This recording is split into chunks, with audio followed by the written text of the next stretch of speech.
नमस्कार, अपना उत्तर प्रदेश लेकर मैं हूं आपके साथ संदीप निरंजन सरकार। उत्तर प्रदेश के मुख्यमंत्री योगी आदित्यनाथ ने शुक्रवार को कानपुर में बने चकेरी एयरपोर्ट के नए टर्मिनल बिल्डिंग का उद्घाटन किया। इस दौरान सीएम ने अपने उद्बोधन में कानपुर शहर की जनता का धन्यवाद देते हुए कहा कि नगर निगम चुनाव में महापौर प्रत्याशी प्रमिला पांडेय को अपना अमूल्य वोट देकर विजयी बनाया है। सीएम ने अपने उद्बोधन में प्रधानमंत्री नरेंद्र मोदी के 9 साल पूरे होने पर कहा कि पिछले 9 वर्ष में दुनिया ने भारत को देखा है। उत्तर प्रदेश सबसे ज्यादा आबादी वाला प्रदेश है जो विकास से जुड़ा है। विकास के क्षेत्र में उत्तर प्रदेश को ज्यादा लाभ हुआ। पिछले 6 वर्षों के अंदर प्रदेश में परिवर्तन देखा गया है। उन्होंने कहा कि उत्तर प्रदेश में 9 एयरपोर्ट क्रियाशील हैं और आने वाले समय में हर कमिश्नरी स्तर पर एक एयरपोर्ट जरूर होगा।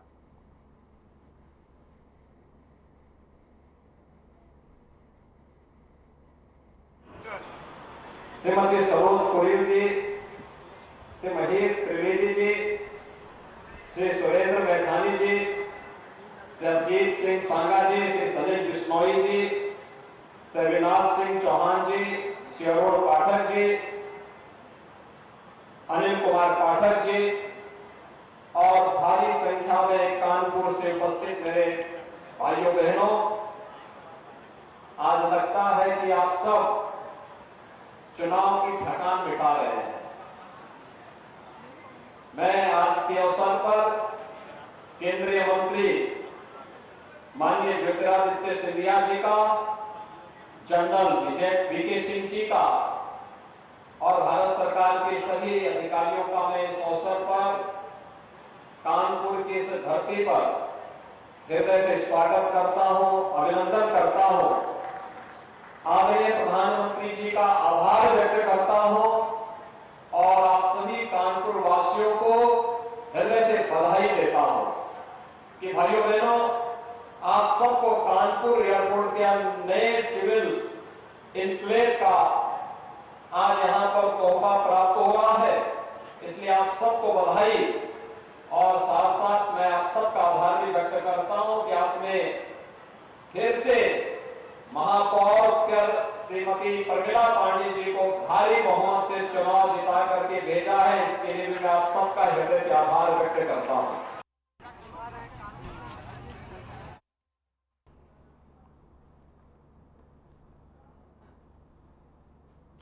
पीलीभीत के सांसद वरुण गांधी अपने बयानों को लेकर चर्चा में रहते हैं। एक दिवसीय दौरे पर पीलीभीत पहुंचे वरुण गांधी ने युवा उत्सव कार्यक्रम में शिक्षा पर बोलते हुए कहा कि देश के आर्थिक बजट का कम से कम 10% पैसा शिक्षा पर खर्च हो रहा है। देश को युवाओं के ऊपर निवेश करना चाहिए। आज 65% शिक्षा का बजट हमारे देश में है, जबकि वह खर्च हो रहा है भवन निर्माण में, जबकि भवन निर्माण का मतलब शिक्षा नहीं है। वरुण गांधी ने कहा कि आज देश में लगभग 40 लाख टीचरों की कमी है। ऐसे समय में जब 28 मई को प्रधानमंत्री नए संसद भवन का उद्घाटन करेंगे। पीलीभीत के सांसद वरुण गांधी का कहना है कि भवन निर्माण पर बजट खर्च के बजाय शिक्षा पर बजट खर्च होना जरूरी है।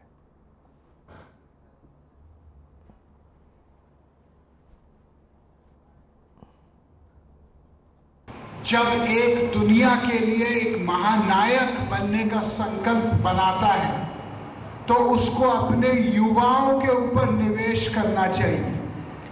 आज जो 65% शिक्षा का बजट है हमारे देश में, वो खर्च हो रहा है भवन निर्माण पे। भवन निर्माण आवश्यक है, लेकिन भवन निर्माण का मतलब शिक्षा नहीं है। हमारे देश में आज लगभग 40 लाख टीचर्स की कमी है और जितने टीचर्स इस समय हैं उनके अगर दिल की आवाज जानिए तो वो सारे लोग सिकुड़ के अपना जीवन काट रहे हैं क्योंकि उनके पास इतनी राशि नहीं रहती।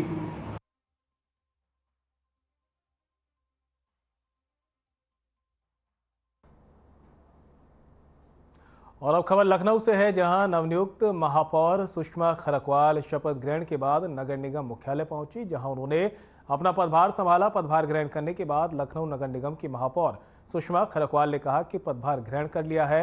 अधिकारियों के साथ परिचयात्मक बैठक होगी और कल से ही वे काम में लग जाएंगी। साथ ही उन्होंने कहा कि हम जनता से सीधा संवाद करेंगे और उनकी समस्याओं का समाधान करने की भी पूरी कोशिश की जाएगी।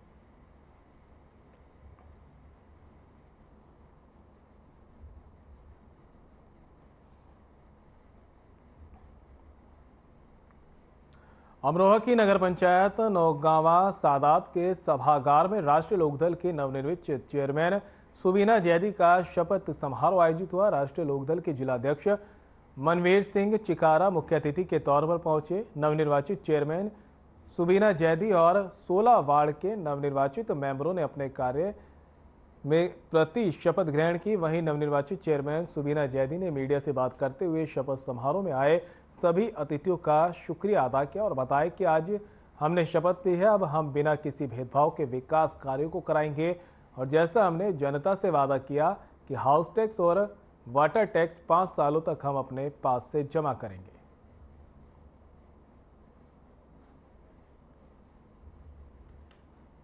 हमने अध्यक्ष पद के लिए जो भी ग्रहण किया, ये एक फॉर्मेलिटी, ऑफिशियल फॉर्मेलिटी जो हमने आज पूरी कर ली है, इसके लिए हम सबका तहे दिल से बहुत बहुत शुक्रिया अदा कर रहे हैं जो यहाँ तक आए। आपके जो वादे हैं उनको किस तरीके से आप पूरा करने का प्रयास करेंगे? वादे हमने स्टार्ट पहले ही कर दिए। जो जो हमारे वादे हैं, हाउस टैक्स पूरा हम पे करेंगे और पानी का बिल पूरा हम पे कर लेंगे, वो हमने स्टार्ट तो पहले उसी दिन से करा था जिस दिन से काउंटिंग्स हुई थी, लेकिन अब ऑफिशियली तौर पे कल से हम पूरा अंडर उसमें लेके स्टार्ट कर देंगे और जो भी विकास होगा वो ज़्यादा से ज़्यादा स्टार्ट करेंगे कल से। देखिए, हमारी पार्टी ने सुबीना जैदी साहिबा को यहाँ टिकट दिया था और वो यहाँ पब्लिक ने जिताई हैं, तो उनका ही आज शपथ ग्रहण समारोह में हमें उन्होंने मुख्य अतिथि के रूप में बुलाया था, तो उसी में हम आए और शपथ ग्रहण समारोह हुआ। सबको मुबारकबाद, अध्यक्ष महोदयों को भी और सारे नवनिर्वाचित मेंबर को भी मुबारकबाद। और यही हमने उनसे अपेक्षा की है कि वो बिना भेदभाव के बस्ती का विकास करें, नगर पालिका का चहुमुखी विकास करें।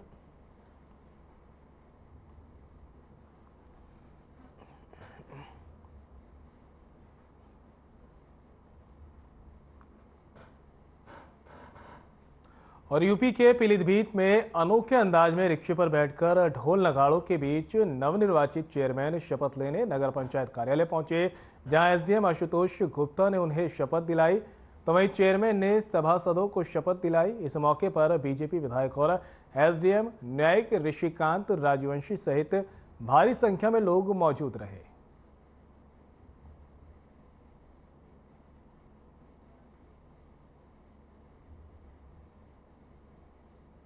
आज यहाँ पर जो शपथ ग्रहण बिलसंडा टाउन एरिया में हुआ है, यहाँ पर चेयरमैन साहब और 12 सभासद गणों ने शपथ ली है और ये भव्य कार्यक्रम हुआ है। बहुत सारी जनता यहाँ पर आई हुई है।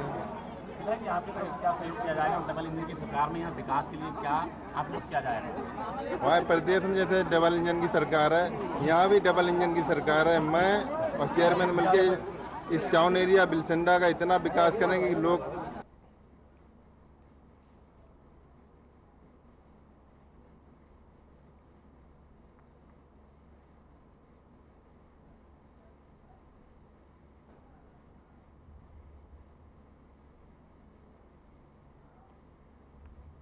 सीतापुर सदर अध्यक्ष पद पर निर्वाचित नेहा अवस्थी और सभासद गणों का उत्सव गेट हाउस में शपथ ग्रहण समारोह संपन्न हुआ। शपथ ग्रहण समारोह में सीतापुर के विधायक और जिला प्रशासन के अधिकारी, साथ ही हजारों की संख्या में लोग उपस्थित रहे।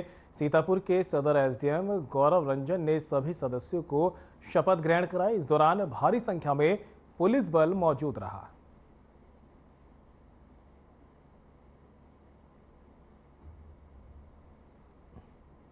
नगर पालिका सीतापुर की अध्यक्ष पद की शपथ ली है और जिस तरीके से मैंने शपथ ली है, मेरे कार्यशैली भी उसी तरीके से। मैम, लगभग कितने सभासदों ने शपथ लिया है आपके साथ?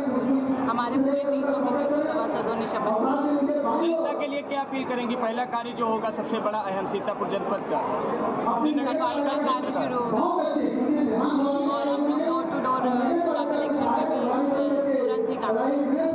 अभी हमें सीतापुर के उत्सव गेस्ट हाउस में, जहां पर आज नगर पालिका अध्यक्ष का शपथ ग्रहण समारोह चल रहा है। आपको बता दें कि अंदर जो मंच बना हुआ, वहां पर सीतापुर के जितनी सीटों के विधायक हों या MP हों, जिला प्रशासन के अधिकारी हों, SDM गौरव रंजन, जितने भी सभासद हैं, नगर पालिका अध्यक्ष नेहा अवस्थी जी को शपथ दिला रहे हैं। आप मेरे पीछे देख सकते हैं, यहाँ पर जन सैलाब उमड़ा हुआ है, हजारों की संख्या में लोग यहाँ पर मौजूद हैं। हम दिखाने की कोशिश कर रहे हैं तो यहाँ पर सीतापुर नगर पालिका सदर की जितने सभासद तथा यहाँ की नगर पालिका सीतापुर सदर की जो नगरपालिका अध्यक्ष नियुक्त हुई हैं भाजपा से, नेहा अवस्थी जी का आज शपथ ग्रहण समारोह चल रहा है। इसमें विधायक, MP, बड़े बड़े नामचीन हस्ती यहां पर आए हुए हैं। सीतापुर से हर खबर के लिए सूरज तिवारी।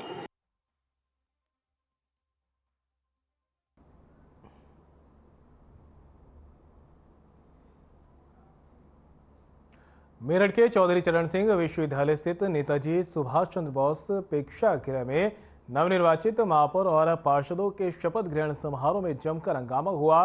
शपथ ग्रहण समारोह के शुरू होने पर वंदे मातरम करने को लेकर हंगामा ये हुआ है। यहाँ ओवैसी की पार्टी के पार्षदों के साथ बीजेपी पार्षदों ने मारपीट की। ओवैसी की पार्टी के पार्षद ने वंदे मातरम का विरोध किया था। इसके बाद बीजेपी पार्षदों ने उनके साथ मारपीट कर दी। महापौर और पार्षद के चल रहे शपथ ग्रहण समारोह कार्यक्रम का शुभारंभ करने के दौरान वंदे मातरम कराया गया, जिसमें AIMIM के पार्षदों ने वंदे मातरम नहीं गाया। इसे लेकर बीजेपी पार्षदों ने उनके साथ कार्यक्रम के बीच में ही मारपीट की। इतना ही नहीं, DM SP सिटी और CO सिविल लाइन के सामने बीजेपी कार्यकर्ता AIMIM के पार्षदों के साथ मारपीट करते रहे। वहीं AIMIM के मेरठ से मेयर प्रत्याशी रहे मोहम्मद अनस ने मेडिकल थाने में बीजेपी पार्षद राजीव गुप्ता उर्फ काले कविता राही, उत्तम सोनी और 15 अज्ञात के खिलाफ तहरीर दी। पुलिस ने कार्रवाई करते हुए 3 बीजेपी पार्षदों को गिरफ्तार कर लिया था, जिसके बाद बीजेपी पार्षदों की गिरफ्तारी होने के बाद मेडिकल थाना पुलिस ने पकड़े गए तीनों पार्षदों को मेडिकल थाने से ही जमानत दे दी।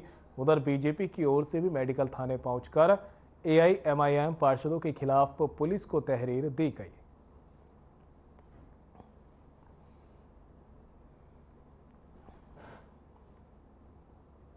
DM साहब वहाँ मौजूद है, तमाम अधिकारी वहाँ मौजूद है, कलेक्टर साहिब वहाँ मौजूद है। उनके सामने बीजेपी के लोग बदतमीजी कर रहे हैं, गुंडागर्दी कर रहे हैं, उतारू है मारपीट करने पर। साहब आपके साथ क्या हुआ? ये तो बहुत मारा है, मेरा चश्मा बल्कि यूं कह रहे हैं यहाँ से भगाओ था। उसके बाद भी उन्होंने कहा कि दोबारा क्यों नहीं खड़े हो रहे। मैंने कहा भाई एक दफे हो तो गया है, सुनिए खड़े हो आप। यूं कह रहे हैं यहाँ से भगाओ। Mohammad Asif secretary ward number 79 का पार्षद हूँ। उन कह रहे हैं यहाँ से भगाओ, इनका कोई काम नहीं है। बताओ ये सब जगह याद है तो क्या होगा आगे? नहीं, हम ये बताना चाहते हैं प्रोग्राम निगम का है या ये प्रोग्राम बीजेपी का है? बीजेपी के प्रोटोकॉल से प्रोग्राम दुश्मनी थोड़ी निकल दी। मारपीट हुई है, एक खींचा है मेरा उन्होंने और हमें डाल दिया था उन्होंने। मतलब उन लोगों को हम बता रहे हैं कि भाई ये संवैधानिक नहीं है। कॉन्स्टिट्यूशन में कहीं लिखा हुआ नहीं कि हम वंदे मातरम गाएंगे। हम राष्ट्रीय गीत गाएंगे, खड़ा होकर गाएंगे, सीना चौड़ करके गाएंगे। हम हिंदुस्तान जिंदाबाद बोलेंगे, लेकिन कोई हमसे जबरदस्ती करके गाएगा वंदे मातरम बोलो, गर्दन कट सकती है, लेकिन हम नहीं बोलेंगे। नहीं झुकेंगे नहीं साहब। अगर कोई बीजेपी ये चाहती है कि हमारी गर्दन पर तलवार भी रख दे, हम वंदे मातरम बुलवा ले, साहब बिल्कुल नहीं बोलेंगे। हम हिंदुस्तान जिंदाबाद और जय हिंद की बात करेंगे, इंकलाब जिंदाबाद की बात करेंगे। बीजेपी से टकराने के लिए बिल्कुल तैयार है। जेल भेजना चाहे सरकार जेल भेज दे, मुकदमे लगाना चाहे मुकदमे भेज दे, लाठी चलाना चाहे लाठी चला दे, कोई दिक्कत नहीं है। लेकिन गैर संवैधानिक बात को बर्दाश्त नहीं। मेरी पत्नी पार्षद है। कौन से वार्ड से? वार्ड 75 से। कौन सी पार्टी से? ऑल इंडिया मजलिस इत्तेहादुल मुस्लिमीन से हम लोग पार्षद हैं। अच्छा, क्या हुआ अंदर? अंदर क्या हुआ, अंदर वंदे मातरम हुआ था। सभी लोग खड़े हुए, हम भी खड़े हुए वंदे मातरम में। खड़े होने के बाद में फिर वंदे मातरम जैसे ही समाप्त हुआ तो बीजेपी के लोग, क्योंकि तुम वंदे मातरम क्यों नहीं पढ़ रहे हो, इस बात पे उनकी जो ना धक्का मुक्की शुरू हो गई। हमारे पदाधिकारी के साथ धक्का मुक्की हो रही थी। तो मैं अपने पार्षद के पास गया, उनकी सीट के पास। तो हमारी जो महिला है उनके साथ बीजेपी के कुछ आदमी कह रहे कि आप यहाँ से जाइए, आप यहाँ से जाइए। मैंने कहा भाई आप ऐसे कैसे बोल रहे हैं, आप कैसे महिला के साथ बदतमीजी कर रहे हैं। बस इसी बात को लेकर मेरे साथ मारपीट शुरू कर दी। सर आपकी मौजूदगी में यहाँ पर मजलिस के कई सारे पार्षद पीटे हैं भाजपाइयों ने, पूरा क्या मामला है, क्या कार्रवाई हुई है? आज विगत में संपन्न हुए नगर निकाय चुनाव में चुने गए पार्षदों और महापौर का शपथ ग्रहण कार्यक्रम चौधरी चरण सिंह यूनिवर्सिटी के सभागार में प्रस्तावित था। कार्यक्रम के प्रारंभ में वंदे मातरम गीत के गाए जाने को लेकर AIMIM के कतिपय पार्षदों द्वारा जो है आपत्ति की गई, जिसको वहाँ मौजूद अन्य पार्षदों के और उनके सहयोगियों द्वारा विरोध करते हुए हंगामा किया गया। इस दौरान वहाँ मौजूद पुलिस के द्वारा तत्काल इन लोगों को जो है परिसर से बाहर निकाल दिया गया और शपथ ग्रहण की प्रक्रिया पूरी हो चुकी। तो वंदे मातरम जिनको नहीं ज्ञान है उनको इसकी शिक्षा लेनी चाहिए। भारत में रह के वंदे मातरम का विरोध, भारत में रहते वंदे मातरम आचरण सही ना करना, ये भारत माता का अपमान है, ये देश की 140 करोड़ देवतुल्य जनता का अपमान है। इसको हम बर्दाश्त नहीं करेंगे। मैं इन अधिकारियों से भी कहता हूँ, आपने जिसको भी वंदे मातरम गाने के लिए आगे किया उनको माफी मांगनी चाहिए। और वंदे मातरम मेरे देश का एक राष्ट्र जो गीत है, ये गीत नहीं है, ये हमारी 140 करोड़ देवतुल्य जनता की भावनाओं से जुड़ा हुआ है। और जिन लोगों ने वंदे मातरम का विरोध भी किया उनको मैं कहता हूँ कि वंदे मातरम भारत में रहना है तो वंदे मातरम गाना होगा, और नहीं रहने में पाकिस्तान जाओ भाई। वंदे मातरम है पाकिस्तान। पार्टी के हमारे तमाम जिम्मेदार, वहाँ से अचानक से ये खबर आती है कि बीजेपी के कुछ कॉरपोरेटर उग्र भीड़ के साथ और प्री प्लान तरीके से पूरी प्लानिंग करके ये शपथ ग्रहण समारोह में पहुंचे थे। और वहाँ पर जो राष्ट्रीय गान हुआ है, राष्ट्रीय गीत हुआ है, एक मर्तबा राष्ट्रीय गीत होने के बाद हमारे कॉरपोरेटर्स ने कहा कि राष्ट्रीय गान भी हो जाना चाहिए। जब हमारे कॉरपोरेटर्स ने इस बात को कहा कि बीजेपी की जो कॉरपोरेटर्स के साथ उग्र भीड़ थी, उन्होंने हमारे कॉरपोरेटर पे, हमारे संगठन के लोगों पे फौरन से एकदम से हमला किया, जान से मारने के इरादे से। और दूसरी चीज़ यह है कि आप वीडियो देखिए, वीडियो में किस तरीके से उनको मारा पीटा जा रहा है। ये बीजेपी की सीधी सीधी गुंडागर्दी है। थाने में आए हुए हैं, एफआईआर के लिए तहरीर दे रहे हैं और हमें उम्मीद है कि न्यायपालिका पे, पुलिस पे के निष्पक्ष कार्रवाई होगी। कितने लोगों के खिलाफ तहरीर देकर कार्रवाई की बात? नहीं, भाजपा के पार्षद उपद्रव भी नहीं है, लेकिन जब कोई हमारी भारत माता को या वंदे मातरम का विरोध करेगा, गाली देगा, तो उसका मुंह तोड़ जवाब देने का काम भी हम लोग करेंगे। क्योंकि जब क्या आगे भी सदन ऐसे ही चलेगा? सदन ऐसे ही चलेगा अगर उन्हें वंदे मातरम कहने से अपराध है। क्योंकि वंदे मातरम कोई वैसा ही नहीं है। वंदे मातरम हमारा राष्ट्रीय गीत है ना, राष्ट्रीय गीत है। अगर वो घोषित है तो उसे गाना पड़ेगा। अगर वो सदन के अंदर बैठकर वंदे मातरम नहीं गाएंगे तो अभी तो उन्हें आज शपथ ग्रहण समारोह स्थल से खदेड़ा है, अगर नहीं गाएंगे तो वहाँ से भी खदेड़ेंगे और देश से खदेड़ने का काम। उत्तम जी, एक वीडियो भी वायरल हो रही है जिसमें वो बैठे हुए दिखाई दे रहे हैं, उस पर क्या कहेंगे आप? वो लोग, उनका तो काम है, उन्होंने सीधा कहा, उन्होंने वीडियो मीडिया वालों के सामने भी कहा कि हम लोग तो भारत माता जय नहीं बोलेंगे, हम वंदे मातरम नहीं गाएंगे। वो लोग बैठे हुए हैं, हमारे भारत माता जो राष्ट्रीय गीत है उसका विरोध वो लोग कर रहे हैं सबके सामने। हम लोग ऊपर थे, उसका वहाँ पंगा हुआ, पंगा से उनका धक्का मुक्की हुई, कोई मारपीट नहीं हुई थी, धक्का मुक्की हुई थी। इस बात के ऊपर वंदे मातरम को भारत माता को गाली दी, वंदे मातरम नहीं कहा गया, इस बात में बदतमीजी हुई। क्या मतलब? आज बर्दाश्त नहीं होगा? बर्दाश्त हो, आगे भी नहीं होगा। किसी में कीमत पे भी आगे बढ़ता संसद में वहाँ जाएंगे, बोर्ड की मीटिंग में जाएंगे, वंदे मातरम नहीं गाएंगे तो बाहर खड़े रहे। जब बोर्ड की मीटिंग शुरू तब अंदर आए, अंदर रहेंगे तो वंदे मातरम गाना पड़ेगा, बैठने नहीं दिया जाएगा। वरना बोर्ड की मीटिंग में उनको किसी कीमत में अंदर नहीं घुसने दिया जाएगा। भारत माता की। आपको गिरफ्तार करके लाया गया, अब क्या स्थिति? हम तो तहरीर लेकर आए थे। जिन लोगों ने बदतमीजी करी, भारत माता को गाली दी, उनके खिलाफ तहरीर लेकर आए थे देने के लिए। संविधान में लिखा हुआ भारत माता का करने का जो है। और सीतापुर से बड़ी खबर सामने आ रही है। धरने पर बैठे आरएलडी जिला अध्यक्ष आरपी सिंह 50 लाख आबादी के हिसाब से स्वास्थ्य सेवाओं की मांग, खैराबाद में बने ट्रॉमा सेंटर चालू करने की मांग, जिला अस्पताल में डॉक्टर की तैनाती की मांग, सपा के पूर्व विधायक रामपाल यादव ने दिया समर्थन। तो बड़ी खबर आपको बता रहे हैं, जहां पर सीतापुर से है। धरने पर बैठे आरएलडी जिला अध्यक्ष आरपी सिंह 50 लाख आबादी के हिसाब से स्वास्थ्य सेवाओं की मांग की गई है। खैराबाद में ट्रॉमा सेंटर चालू करने की मांग की गई है और इसी के साथ ही सपा के पूर्व विधायक रामपाल यादव ने भी उन्हें समर्थन दिया है। बड़ी खबर सीतापुर से, जहां पर आरएलडी जिला अध्यक्ष जो है धरने पर बैठे हैं और उन्हें सपा के पूर्व विधायक का भी यहां पर समर्थन मिला है। ये तस्वीरें देख सकते हैं आप।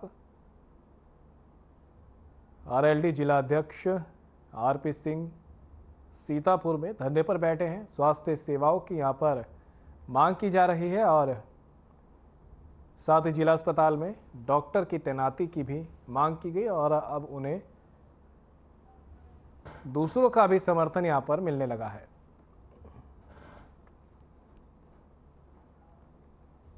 और मेरठ से बड़ी खबर सामने आ रही है। बीजेपी नेता विनीत शारदा का विवादित बयान, भारत में रहना है तो वंदे मातरम कहना होगा, अगर नहीं कहोगे तो चले जाओ पाकिस्तान। विशेष समुदाय को बीजेपी नेता ने किया टारगेट। शुरू से विवादों में रहे हैं विनीत शारदा अग्रवाल। तो बड़ी खबर आपको बता रहे हैं, जहां पर विवादित बयान सामने आया है बीजेपी नेता विनीत शारदा का। मेरठ से खबर आपको दिखा रहे हैं। कहा है कि भारत में रहना है तो वंदे मातरम कहना होगा, अगर नहीं कहना तो पाकिस्तान चले जाओ।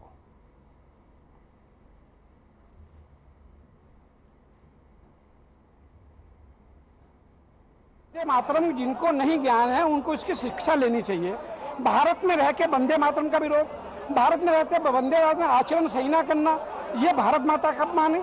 ये देश की 140 करोड़ देवतुल्य जनता का अपमान है। इसको हम बर्दाश्त नहीं करेंगे। मैं इन अधिकारियों से भी कहता हूँ, आपने जिसको भी वंदे मातरम गाने के लिए आगे किया उनको माफी मांगनी चाहिए। और वंदे मातरम मेरे देश का एक राष्ट्र जो गीत है, ये गीत नहीं है, ये हमारी 140 करोड़ देवतुल्य जनता की भावनाओं से जुड़ा हुआ है। और जिन लोगों ने वंदे मातरम का विरोध भी किया उनको मैं कहता हूँ कि वंदे मातरम भारत में रहना है तो वंदे मातरम गाना होगा, और नहीं रहना तो पाकिस्तान जाओ भाई। वंदे मातरम है पाकिस्तान। अराजक तो कुछ आए, मन से हमने उनको शांत किया, पर अराजक तत्व या एक समुदाय के लोग, उन समुदाय को कहता हूँ कि भारत में रहते हो, भारत की खाते हो, अब भारत के ही खिलाफ बोलते हो, भारत में रहते हो, वंदे मातरम का विरोध। ज्योतिष पीठाधीश्वर शंकराचार्य अविमुक्तेश्वरानंद सरस्वती जी महाराज का बयान सामने आया है। उन्होंने कहा कि वर्तमान में हिंदू राष्ट्र नहीं राम राज्य की आवश्यकता है। इस पर मौलाना सुफियान निजामी प्रवक्ता दारुल उलूम का भी बयान सामने आया। शंकराचार्य जी का जो बयान है उसका इस्तकबाल करते हैं। हुकूमत ऐसी होनी चाहिए जहां सबको इंसाफ मिले, हर शहरों के साथ अच्छा शुरू किया जाए, और रामराज की कल्पना ऐसी होनी चाहिए कि सबके साथ मिलकर हुकूमत चलाई जाए। देखिए, शंकराचार्य जी का जो बयान है यकीनन वो काबिल इस्तकबाल है, हम उसका इस्तकबाल करते हैं। और यकीनी तौर पर हुकूमत ऐसी ही होनी चाहिए कि जहां सबको इंसाफ मिले, किसी की गुर्बत या किसी के मज़हब के नाम पर उसके साथ तफरीक न की जाए, हर शहरी के साथ यकसा सलूक किया जाए, उसको एक इक्वल राइट दिए जाए। और रामराज की कल्पना यकीनी तौर पर यही होनी चाहिए कि इंसाफ के साथ हुकूमतें चलाई जाए। तो शंकराचार्य साहब ने जो नसीहत की है और जो नसीहतें अपने वक्तव्य और अपने बयान में दी हैं, यकीनन हुकूमत को उस पर तवज्जो देने की ज़रूरत है और ऐसा लाहे अमल तैयार करने की ज़रूरत है जो हकीकी मानों में रामराज कहलाए। और ऐसी गवर्नमेंट की ज़रूरत है कि जहाँ पर सबको इंसाफ मिले, किसी के साथ भी मजहब की बुनियाद पर या ज़ात और बिरादरी की बुनियाद पर तफरीक। लखनऊ से इस वक्त की बड़ी खबर, सीएम की फटकार के बाद लखनऊ पुलिस सक्रिय, धार्मिक स्थलों से हटाए गए लाउड स्पीकर। लखनऊ की थाना चौक स्थित मस्जिद से हटा स्पीकर और मौलाना ने स्पीकर हटाने में किया पुलिस का सहयोग। तो बड़ी खबर आपको बता रहे हैं, जहां पर सीएम की फटकार के बाद अब पुलिस प्रशासन भी मुस्तैद नजर आया है और धार्मिक स्थलों से जो है लाउड स्पीकर हटाए गए हैं।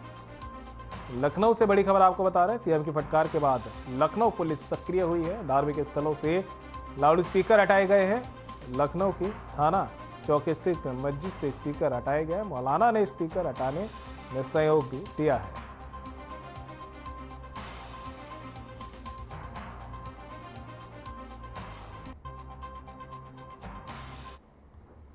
तो लखनऊ की तस्वीरें आप देख सकते हैं, जहां पर सीएम योगी की फटकार के बाद अब पुलिस सक्रिय हो गई है। तो वही अब धार्मिक स्थलों से लाउड स्पीकर हटाए गए हैं। बता दें, मस्जिद से लाउड स्पीकर हटाया गया है।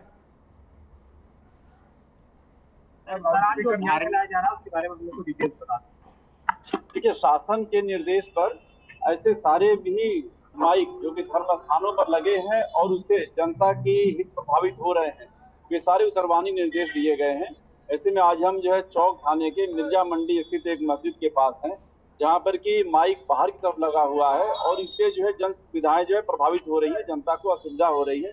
ऐसे में इनको निर्देशित किया गया और ये माइक उतरवाया जा रहा है। ऐसे और भी माइक जो कि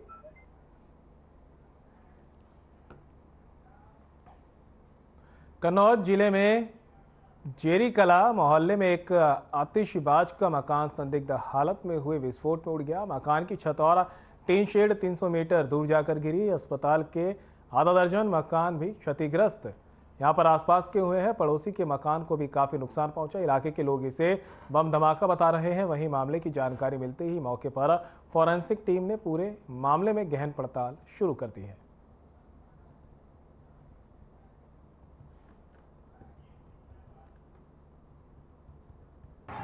ये वहाँ धमाका हुआ है कस के पास में, उसी एरिया से। कैसा धमाका था, क्या क्या लगा आप लोगों को?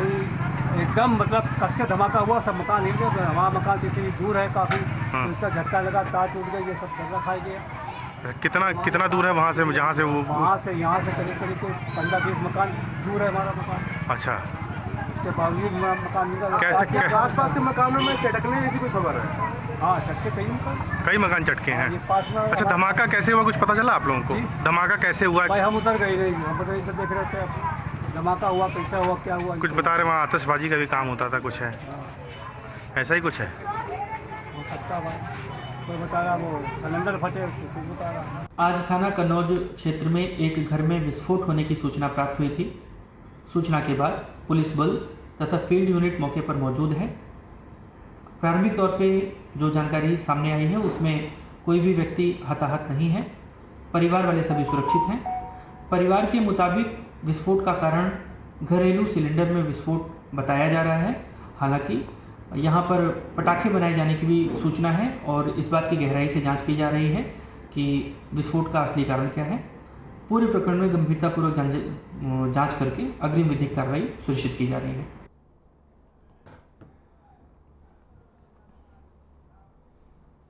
और जौनपुर से बड़ी खबर सामने आ रही है। होटल पर पुलिस की छापेमारी के दौरान मचा हड़कंप। आपत्तिजनक हालत में मिले युवक युवतियां, पुलिस ने सभी को पहुंचाया थाने। गौतम बुद्ध होटल पर पुलिस ने की थी छापेमारी।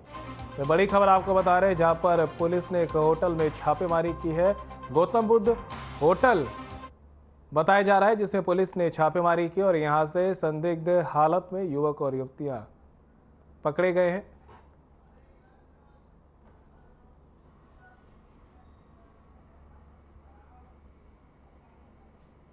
कानपुर में चकेरी के शफीपुर इलाके के रहने वाले 6 किशोर जाजमऊ के बुढ़िया घाट पर गंगा में नहाने गए थे। प्रत्यक्षदर्शी के अनुसार सभी बच्चे किनारे पर नहा रहे थे। कुछ देर के बाद बच्चे बीच गंगा में नहाने चले गए। अचानक पानी का बहाव तेज होने की वजह से बच्चे डूबने लगे। शोर सुनकर इलाके के रहने वाले लोगों ने बच्चों को बाहर निकाला। इन बच्चों में लक्ष्य और शिवा की हालत गंभीर देख पुलिस ने काशीराम अस्पताल भेजा। वहीं निखिल, विवेक, ऋतिक और आर्यन का निजी अस्पताल में उपचार हुआ। चारों की हालत में सुधार होने के बाद बच्चों को परिजनों को सौंपा गया है। कैंट एसीपी शिवा ने बताया कि 2 बच्चों की हालत गंभीर है, उनका उपचार करवाया जा रहा है।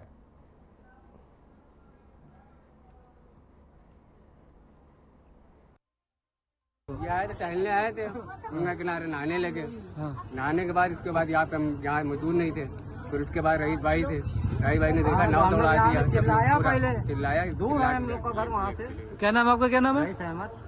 तो फिर कैसे बच्चों बताया, कैसे पता चला आपको बच्चे डूब रहे हैं? फिर हम घर ही में थे, तो यहाँ से लौंडे बाहर चिल्लाए ना, कल का मंजर हम लोग देख चुके थे, तो बच्चा उन लोग का हकाल बच्चे जो है आए थे नहाने, हम लोग देख के चिल्लाना शुरू कर दिया, उधर से भाग गया भाग गया भाग गया, लेकिन इन लोग सुनाए नहीं। तो कितने बच्चे थे टोटल? 6 थे। तो कितने लोग कैसे, किसके क्या हुआ? और बुलेटिन में मेरे साथ इतना ही, दीजिए इजाजत, नमस्कार।